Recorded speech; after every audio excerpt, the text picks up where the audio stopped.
Bike का single cylinder engine छोटा लगता है, लेकिन इसके अंदर पूरा पावर शो चलता है। जब पिस्टन नीचे जाता है, हवा और फ्यूल अंदर खींचते हैं।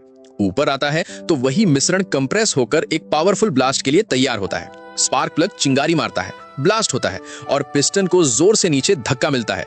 यहीं से आपकी बाइक को असली ताकत मिलती है। फिर पिस्टन ऊपर आकर जली हुई गैसें बाहर निकाल देता है।